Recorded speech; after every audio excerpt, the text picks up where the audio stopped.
Our next piece of Insight data focuses on the Likes tab. Now, I've already selected it here from the options towards the top of the screen. And when you visit this page, you'll see a few graphs immediately. Here at the top is a date range selection tool, and just below that, we can see our total page likes as of today. And what we can see is our page growth over time as it corresponds to the date that we've selected in the window above. Here in this window, you can click and drag the view to change the date range. You'll notice here on the right-hand side, the start date and end date change to correspond with where I position this view. There's also these little handles at either end that you can click and drag, and that allows you to shorten your timeline or extend it.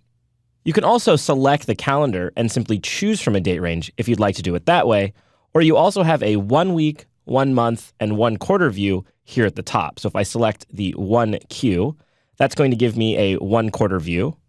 1 month will give me the 1 month view starting with the last month, and 1 week will show me the last week. Let's go ahead and extend this out all the way back to January 1st. So we can look at year to date, and if I scroll to the right, you can see our total page likes, and this is what we want to see. It's a trend of up and to the right, with a little dip here between March 11th and March 13th. And you'll notice that as I hover over this graph, it's showing me the total page likes on that particular day. And you can also click and drag and select within this view if you want to get a zoomed in perspective of that date source. So here I selected February 9th to March 16th, and it's showing me how I received these likes. So I received the majority of them from ads I was running, followed by people that came and liked on my specific page. Page suggestions were suggestions by Facebook to other people on Facebook to like my page. And then we have some additional options below that. You can also view the unlike sources. I'll select that link at the top, and this lets you know where people are leaving your page. So the majority of people are leaving from the page and posts. They're unliking the page. And below that, some people are leaving after they've decided to hide a post that showed up in their newsfeed. I'll choose the X in the upper right-hand corner to close that view. Now, it gets even more useful as we scroll down the page to our net likes chart.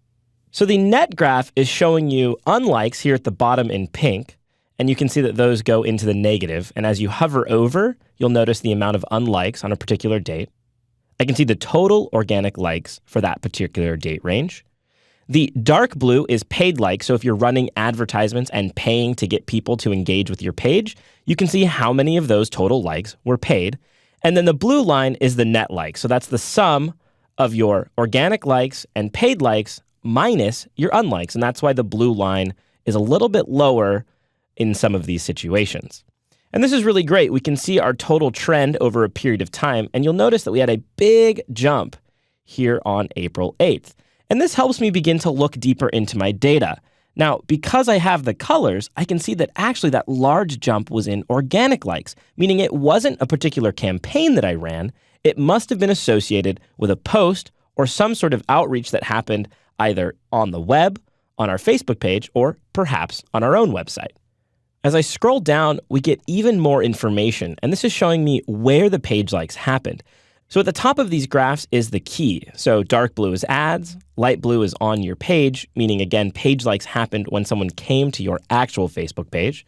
Page suggestions is this purple color. Mobile likes, and uncategorized just means that Facebook doesn't really know exactly how to categorize those likes. They're not sure exactly where they came from, but they came from somewhere on mobile. And then others might be somewhere else around the web if you've installed a widget on your website or another page in particular. And so you can use this to view, again, how the overall breakdown is. And as I hover over each color, you can see the breakdown there in the box that pops up.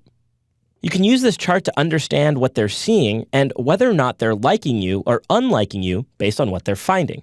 So if driving new people to your Facebook page and building your audience is your main objective, this page should provide you with plenty of info on whether or not you're achieving that goal. However, you may need some extra data from some of the other tabs in the Facebook Insights panel to truly understand why your likes are going up or down. So even though this panel is useful, you definitely don't want to stop here. You want to keep exploring, and that's what we're going to keep doing throughout this chapter.